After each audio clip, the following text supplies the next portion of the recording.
All right, and welcome to the Rocky Top Insider Instant Reaction Show. My name is Rick Butler, joined as always by Ryan Shumper right here. Ryan, we are standing on the field. The final score of today's game, number 3, Georgia 27, number 1, Tennessee 13. Ryan, this was a lopsided game in every single aspect of it.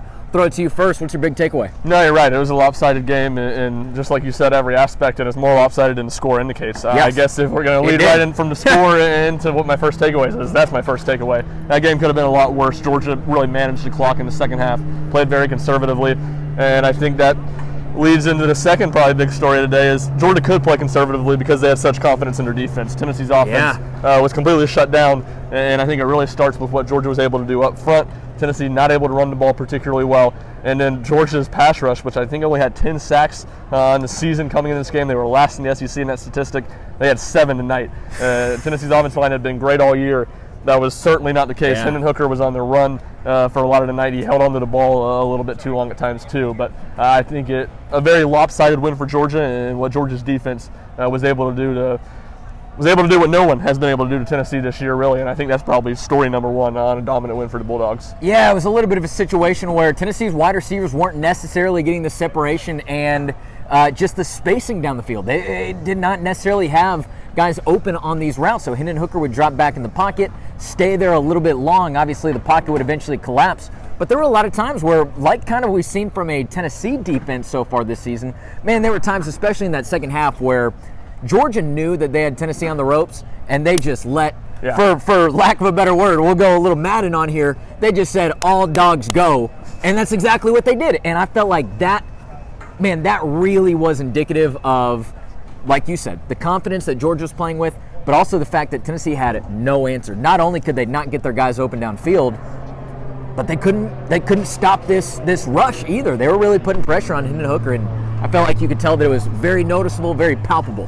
Yeah, well, Tennessee never loosened Georgia's defense up. The longest pass play ended up being, I think, 27 yards. That was in all but garbage time to Jalen Hyatt. Before that, I believe it was 17 yards to Cedric Tillman. And I mean, I wrote about it in my 3 keys to the game. Tennessee, whoever controlled the line of scrimmage, whoever could run the ball better, would probably win this game. Tennessee did not run the ball well, and it was really the same formula that Pitt had success against Tennessee earlier in the year to a much greater degree. They got Tennessee in 3rd and long, and they were able to bring their blitz packages and come after the balls. And then certainly, I think communication was a problem all day for Tennessee's offensive line. And what was a raucous, really an incredible crowd inside Sanford Stadium that was loud from before the game to the last drive, which I guess, the game was so lopsided, it was kind of funny. Tennessee had a drive at the end to cover the spread, and I imagine that probably helped some of these Georgia fans get back into the game too, because I imagine quite a bit of them wanted to cash their Bulldogs ticket. Yeah, no doubt about it. I think I'll just go ahead and piggyback off that right there. It was a big-time atmosphere, and man,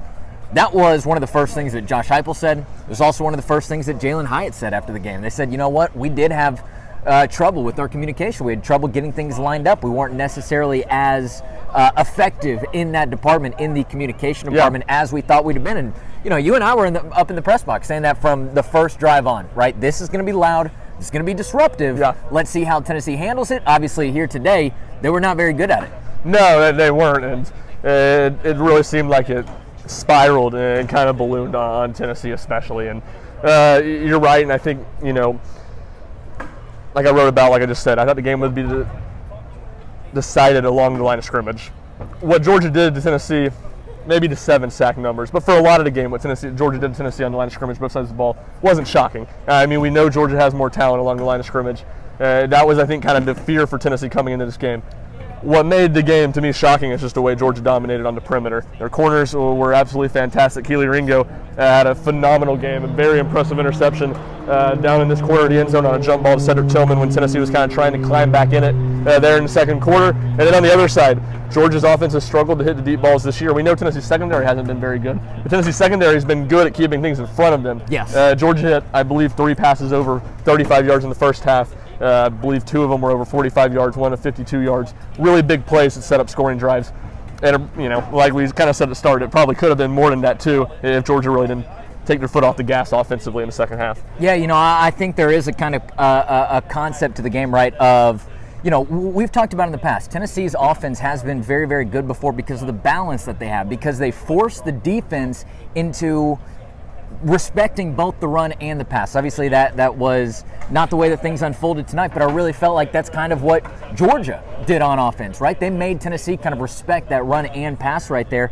You also had Jabari Small go down just a couple plays into the game. Now, I don't necessarily think that, Jabari Small would have been he certainly would not have been the X factor to get the other 3 quarters right. But certainly that something to watch going forward. That was an immediate obstacle for Tennessee to climb, and you're right, something to watch for going forward. No, yeah, 100%. And I think when you looked at this game, or maybe kind of looked at the stat sheet, and you were told that before the game, the rushing yards again is what really stood out. Tennessee, and maybe one of the biggest differences, and it probably highlights the recruiting differences between these two teams, but the way Georgia's defensive backs tackle, just really impressive. I mean, really, really impressive. And Tennessee's defensive backs do not tackle particularly well. And then kind of to your point on Georgia staying balanced, Tennessee's defense is really good at stopping the run. It's not very good at defending the pass. So much of their success, Phil, is predicated on forcing opponents into 3rd and longs, because Tennessee's not very good at getting pressure when they bring 4. They've been good in blitz packages and obvious passing downs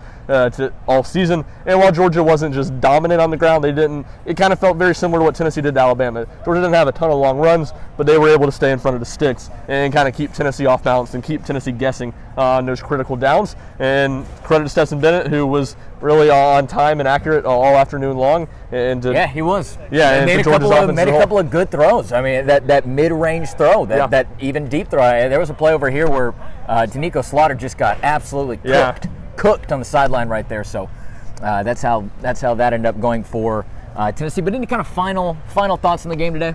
Yeah, no, I think we've hit most of it. To me, it was a pretty simple game to sum up. And it's pretty simple because it's pretty one-sided. It's usually pretty easy to figure out where the game was decided in games like that. I would go back to D. Williams letting that punt drop over his shoulder, which I'm sure he was worried about muffing it. It was a phenomenal punt, and that ends up putting Tennessee back on its 1-yard line in a game early on.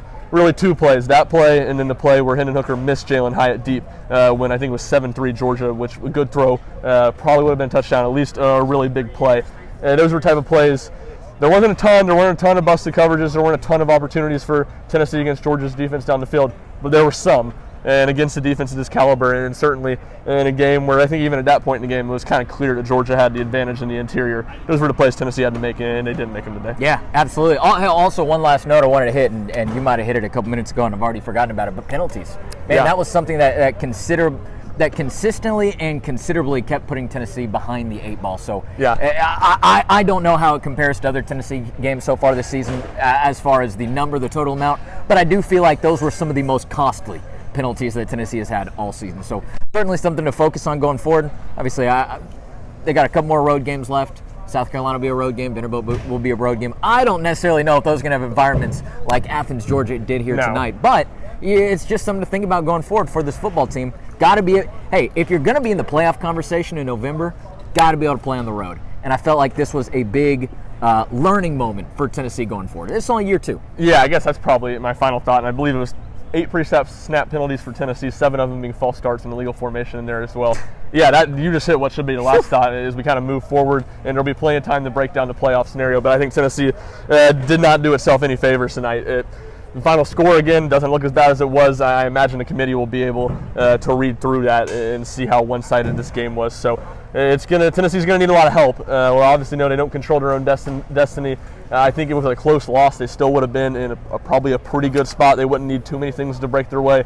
Now, I think obviously you look at TCU and the Big 12. Tennessee's going to need Georgia to beat Alabama in the SEC championship. And I think they might even need the Pac-12 to really cannibalize itself down the stretch of the season. And who knows about the loser of that Michigan-Ohio State game too? If that game's tight, I think that all of a sudden becomes a question as well. So there'll be plenty of time to break it all down. But I think this loss not only really hurts Tennessee in the obvious ways for the SEC East. They're not going to get to Atlanta, which has been the stated goal of this team from the beginning. And I think they're also their college football playoff hopes really dwindled a lot. Yeah, no doubt about it. Hey, that is going to be it for us here in Athens, Georgia at Sanford Stadium. For Ryan Shumpert, I'm Rick Butler. Make sure you're checking out RockyTopInsider.com for all of your Tennessee news, notes, and coverage. And make sure you're following at RockyTopInsider on Twitter. It's going to do it for us. We'll see you back next time.